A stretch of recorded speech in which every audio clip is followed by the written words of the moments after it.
My logo MSPA. வணக்கம். MSPA-வோட நோக்கம் என்ன? உங்களுடைய உண்மையான மதிப்பு என்ன? இத பத்தி தான் நாம இன்னைக்கு ரொம்ப ஆழமா பார்க்க போறோம்.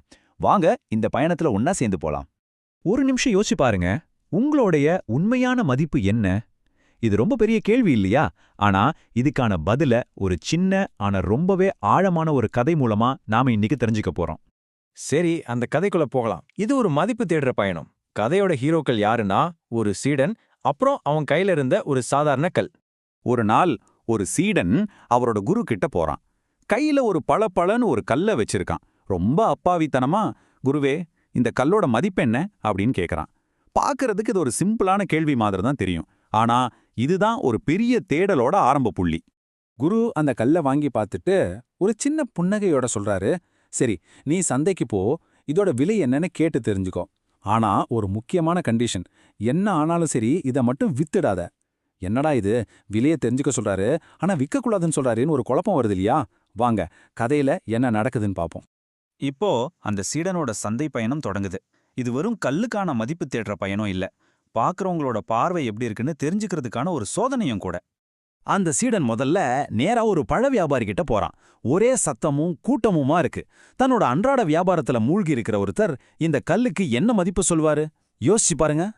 அந்த பழ வியாபாரி கல்ல வாங்கி இப்படி எப்படின்னு திருப்பி பார்த்துட்டு சொல்றாரு, பார்க்க அழகாத்தான் இருக்கு, என் பசங்க விளையாட நல்லா இருக்கும், வேணும்னா இதுக்கு பதிலா நான் உனக்கு 2 கிலோ ஆரஞ்சு பழம் தரேன். பாத்தீங்களா, அந்த கல்லோட மதிப்பு வெறும் 2 கிலோ ஆரஞ்சு பழமா மாறிடுச்சு, ஒரு விளையாட்டு பொருளா சுருக்கிடுச்சு.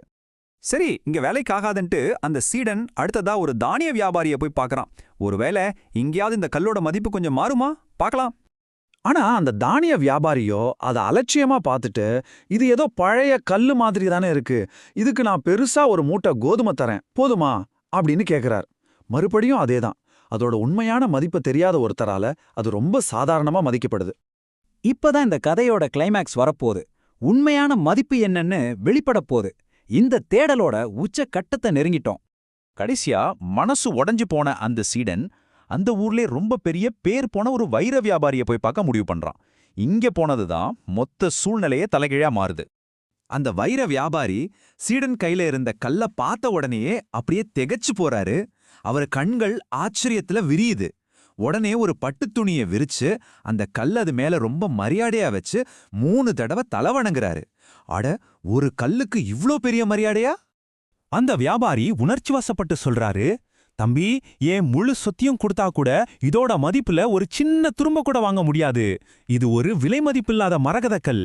யோசிச்சு பாருங்க, எங்க 2 கிலோ ஆரஞ்சு பழம், ஒரு மூட்டை கோதுமை, எங்க விலை மதிப்பற்ற மரகதம். ஒரே கல், ஆனா இடம் மாறும்போது மதிப்பு எப்படி மாறுது பாத்தீங்களா? இந்த கதையோட நீதி என்ன? இங்கதான் குருவோட ஞானம் நமக்கு வெளிச்சம் போட்டு காட்டுது. சீடன் திரும்பி வந்ததும் குரு புன்னகையோட விளக்குறாரு, மகனே, உன்னோட மதிப்பும் இந்த கல் மாதிரி தான்.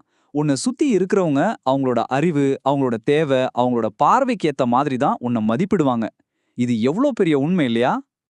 இதை இன்னும் சிம்பிளா சொல்லணும்னா, உங்களோட உண்மையான மதிப்பு தெரியாதவங்க மத்தியில நீங்க இருக்கும்போது உங்க மதிப்பு வெறும் சில ஆரஞ்சு பழங்களா இருக்கலாம், இல்ல ஒரு மூட்டை கோதுமையா இருக்கலாம். ஆனா உங்களை சரியா புரிஞ்சுக்கிற ஒரு நிபுணர் கண்ணுக்கு நீங்க விலை மதிக்க முடியாதவங்க.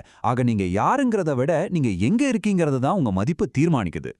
சரி, இப்போ இந்த கதையை நம்ம MSPயோட தத்துவத்தோட இணைச்சு பார்க்கலாம். சொல்லப்போனா MSP தான் ஒவ்வொரு மாணவருக்குமான அந்த வைர வியாபாரி. இந்த ஒப்பீட்டை பாருங்க, ரொம்ப தெளிவா புரியும். ஒவ்வொரு மாணவரும் எங்களுக்கு ஒரு விலை மதிப்பில்லான மரகதம் மாதிரி. இந்த சமூகம் சில நேரங்கள்ல அந்த பழ வியாபாரிங்க மாதிரி அவங்க கண்ணுக்கு தெரியறத வச்சு உங்களை எடை போடலாம். ஆனா MSPA நிர்வாகம் அந்த வைர வியாபாரி மாதிரி உங்களுக்குள்ள ஒளிஞ்சிட்டு இருக்கிற உண்மையான மதிப்பை அடையாளம் கண்டுபிடிக்கும். எங்க பயிற்சிங்கிறது அந்த மரகதக்கல்ல பட்டை தீட்டி மெருகேத்துற ஒரு செயல்முறை தான். அதனாலதான் MSPAல நாங்க ஒரு மாணவரை அவங்க மார்க் ஷீட்டை வச்சு மட்டும் பார்க்கறதே இல்ல. எங்களுக்கு ஒவ்வொரு மாணவருக்குள்ளயும் ஒரு தனித்துவமான திறமை இருக்கு. அது ஒரு விலை மதிப்பில்லாத ரத்தினம்.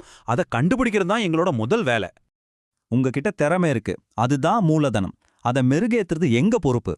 உங்க முழு ஆற்றலையும் வெளிக்கொண்டு வர்றது தான் எங்களோட ஒரே நோக்கம். அந்த மெருகேத்துற வேலைய நாங்க எப்படி செய்யறோம்னு கேக்குறீங்களா? 5ஆவதிலிருந்து 12ஆம் வகுப்பு வரைக்குமான அகாடமிக் கோச்சிங் மூலமா, இன்றைய உலகத்துக்கு ரொம்ப அவசியமான கம்ப்யூட்டர் பயிற்சி மூலமா, அப்புறம் தன்னம்பிக்கையோட ஆங்கிலம் பேச வைக்கிற ஸ்போக்கன் இங்கிலீஷ் கோர்ஸ் மூலமா. இப்படி ஒவ்வொரு வழியிலையும் உங்க திறமைகளை நாங்க பட்டை தீட்டுறோம். அதனால நல்ல ஞாபகம் வச்சுக்கோங்க, உங்களை ஒரு சாதாரண கல்லா பாக்குற இடத்துல நீங்க இருக்கவே கூடாது. உங்களை ஒரு விலைமதிப்பில்லாத வைரமா மெருகேத்துற ஒரு சூழல்ல தான் நீங்க இருக்கணும். இது உங்களுக்கு நாங்க சொல்ற ஒரு முக்கியமான அட்வைஸ். இப்ப சொல்லுங்க, உங்க உண்மையான மதிப்பை உணர்ந்து அதை மெருகேற்ற நீங்க தயாரா? உங்க பயணத்தை தொடங்குறதுக்கு இதுதான் சரியான நேரம். அறிவின் ஆற்றலை புதிய பாதையில் உயர்த்திடுவோம். திறன்கள் பல கற்று தொடர்பாடலில் சிறந்திட சக்தி கொண்ட தேசத்தை நாம் உருவாக்குவோம். கற்றல் மனனம் தேர்வில் வெல்லுதல் வெற்றியின் விதைகளை நாம் விதைக்கிறோம். MSPA